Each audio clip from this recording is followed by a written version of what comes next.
Vamos à presidência da CPMI agora. Merchandising nas imagens da TV Senado. Não para parlamentares.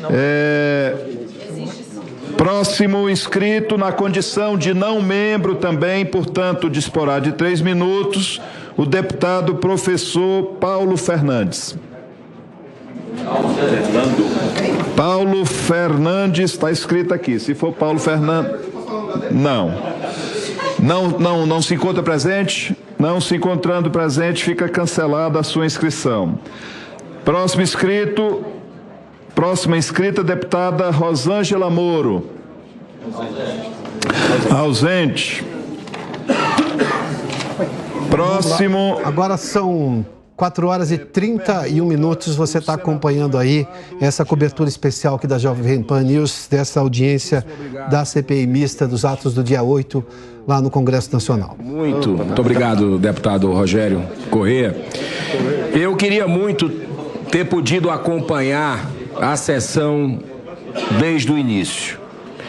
Mas estávamos no plenário do Senado. Eduardo Girão agora, quem faz uso da palavra, né? horas da manhã, tratando de uma matéria, de um flagrante ativismo judicial que quer descriminalizar as drogas no Brasil.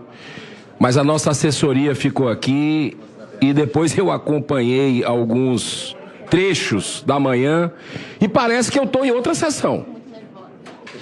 Parece que eu vim para o lugar errado. Porque de manhã o procedimento do depoente foi num clássico jogo combinado, como a gente diz no jargão do futebol. Ela levantando a bola e o outro cortando. Agora, no segundo período, depois do almoço, tudo mudou. O depoente não responde absolutamente nada. Pela manhã, desrespeita um senador da República, Sérgio Moro, que é um colega que foi eleito pelo povo do Paraná.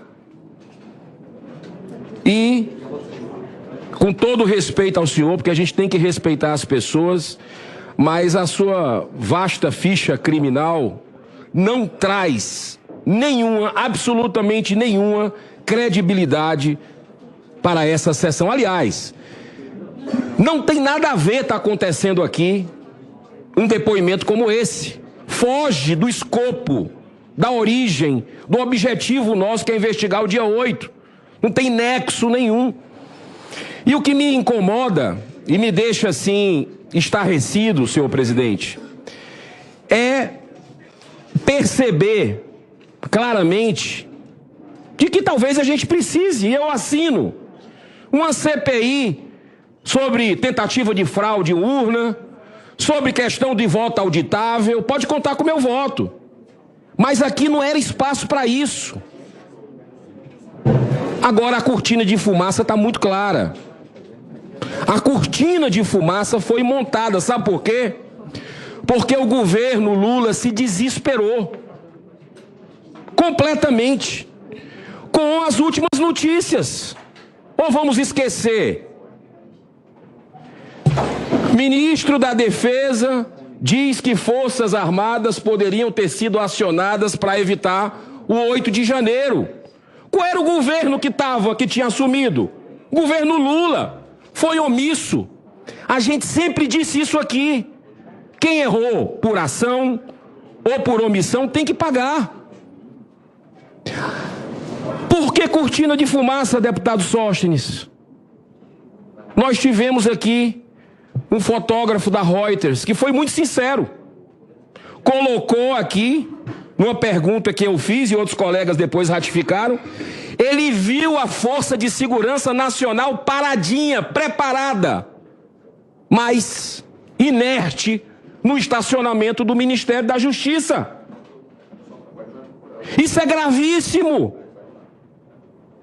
Por que não evitaram a quebradeira enquanto estava acontecendo o vandalismo absurdo?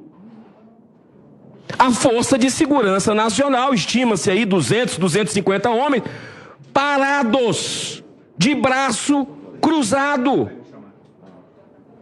Será que é por isso que não querem deixar a gente ver as imagens do Ministério da Justiça? Será que é por isso que os deputados e senadores da base do governo aqui, do governo Lula, votaram contra, deixaram suas digitais contra a vinda de um comandante da Força Nacional que é testemunha ocular, que estava de plantão no momento? Isso é gravíssimo. Eu estou reapresentando, senhor presidente, hoje, com os fatos novos verificados, um novo requerimento para a gente ouvir o comandante da Força de Segurança Nacional. Porque se a gente não conseguir ouvir alguém que estava de prontidão e não foi autorizado a agir, para a gente saber quem mandou ele ficar de braço cruzado, a gente está desrespeitando a população brasileira que quer a verdade. Nós da oposição votamos 100%. Queremos a investigação completa e restrita. Mas a gente não percebe a recíproca dos nobres colegas parlamentares do governo Lula que sequestraram um instrumento da minoria, da oposição. Isso é uma vergonha para blindar poderosos. E a gente fica, senhor presidente, eu tenho aqui, preparamos durante esses dias uma série de perguntas. Mas para quê? Para participar de um teatro? Como bem colocou nosso deputado Valadares? Não vou participar disso. Perguntas aqui. Como? Se ele não está respondendo nada. Para fazer algo aqui para a plateia? De manhã tivemos um comportamento completamente diferente. Ficou feio, viu, depoente? Com todo respeito, ficou feio. E podia ter combinado melhor. Responde algumas. Mas respondeu todo mundo da esquerda, todo mundo do governo Lula. E não responde agora as pessoas que pensam diferente, que querem investigar. Então, eu quero dizer que eu não vou participar de farsa. Nós estamos aqui para buscar a verdade. Muitos requerimentos, deputado Felipe Barros. O senhor tem feito um trabalho combativo aqui, buscando, com a lógica da investigação, estão sendo bloqueados. E está pipocando. Ontem mesmo, o general do Lula, Gonçalves Dias, foi incluído no inquérito. Ontem à noite. Aí a cortina de fumaça veio. Na hora certa. As coincidências acontecem assim, senador Magno Malta. E a gente não pode fazer esse papel. Nós estamos aqui pagos pelo povo brasileiro para investigar o que é que aconteceu no dia 8. E essa CPMI tem que pedir, que esperar, que falar, pedir pelo amor de Deus para ministro do Supremo, para algo que nós temos o poder de investigar. Que subserviência é essa? O relatório, com todo respeito à senadora Elisiane, o relatório está pronto. Alguém tem dúvida disso? O relatório está pronto. Ela mesmo disse que vai indiciar, que no início falou que foi uma tentativa de golpe, já disse.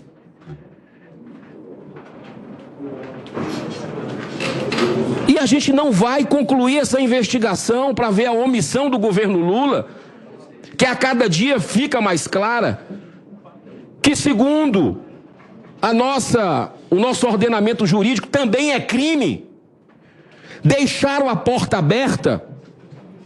O batalhão presidencial foi desmobilizado horas antes. Senador Marcos Rogério, não foi um, não foi dois, não foram 3 alertas da ABIN, não. Foram 33 alertas da ABIN que iria acontecer vandalismo, que iriam quebrar Senado, Câmara, STF e Palácio do Planalto. Por que um governo tão experiente, que já teve no poder tantas vezes, Lula, Dilma, não tomou as medidas para evitar a depredação do nosso patrimônio. Deixaram quebrar, foi bom, foi cômodo. Esse vitimismo ajudou para inverter, para fazer uma perseguição política a quem pensa diferente. Nesses 30 segundos, senhor presidente, eu digo, nós estamos vivendo momentos trevosos, sombrios no Brasil. Nossa democracia está em frangalhos, se é que ela existe. Temos um poder sobre outro alinhado com o governo federal,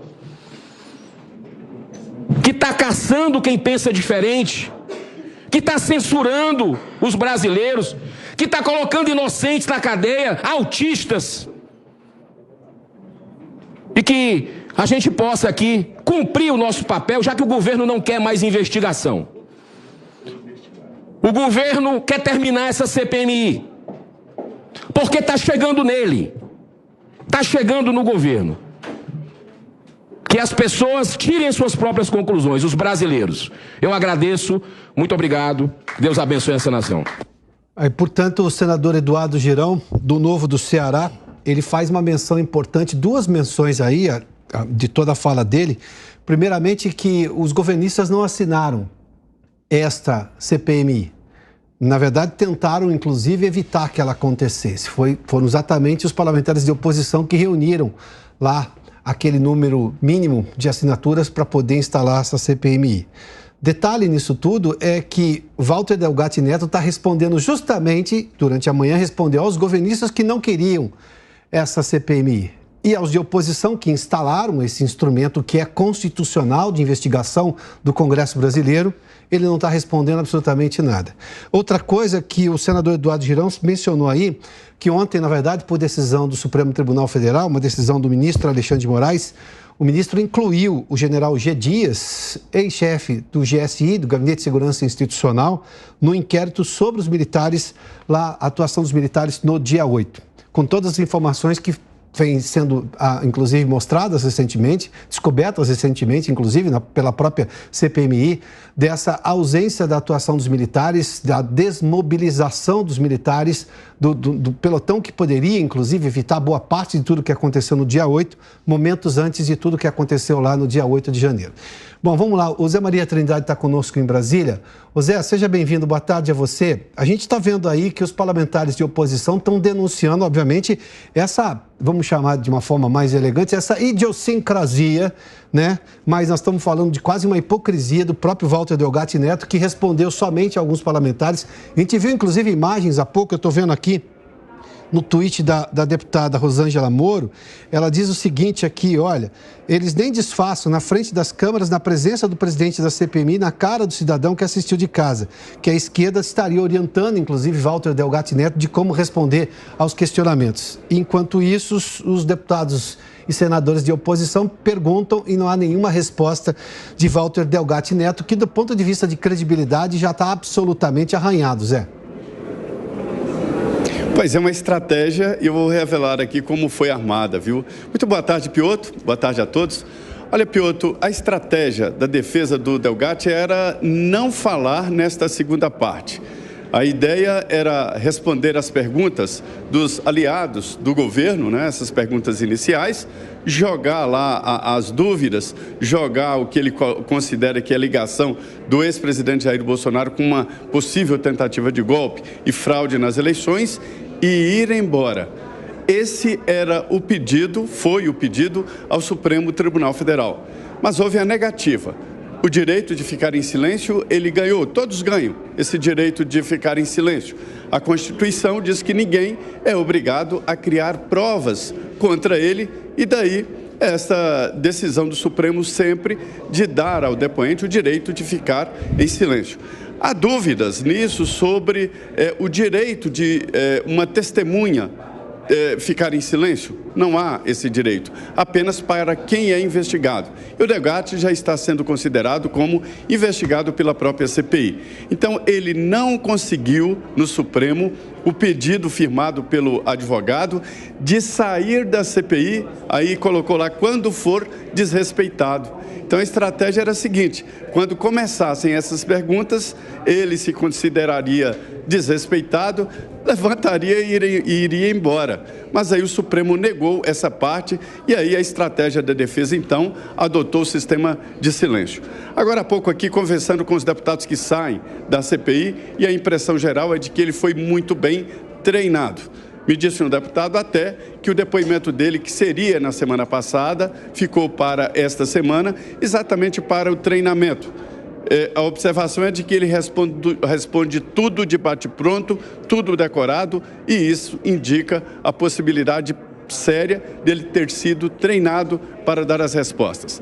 A família do ex-presidente Jair Bolsonaro diz o seguinte, de que ele, o ex-presidente, nunca atendeu um telefonema que ele não saiba de quem que é. E eu tenho visto isso quando ele recebe um telefone novo, um aparelho novo, um número novo, eu me identifico e só a partir daí que ele atende o telefonema. E então estaria descartada essa possibilidade dele, o ex-presidente, atender um telefonema de um telefone novo da deputada Carla Zambelli. Senti também aquela resistência de novo, Carla Zambelli, né? A inocência de levar ao presidente da República e ao presidente do PL uma pessoa desse nível.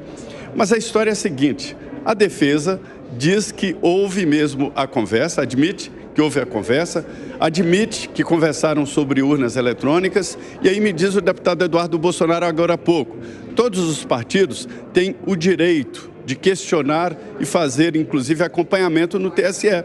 E este era o intuito, ouvir sobre a possibilidade de fraudes nas urnas eletrônicas e levar ao TSE o alerta de que isso seria possível e nada mais do que isso, viu, Piotr?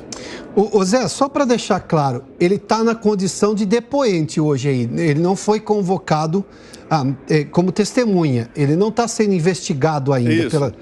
Então, pelo entendimento da legislação, obviamente que o Supremo Tribunal Federal deu uma nova leitura a essa questão, né? Isso não não é novidade mais, né? Mas como testemunha ele não teria o direito de permanecer calado, não.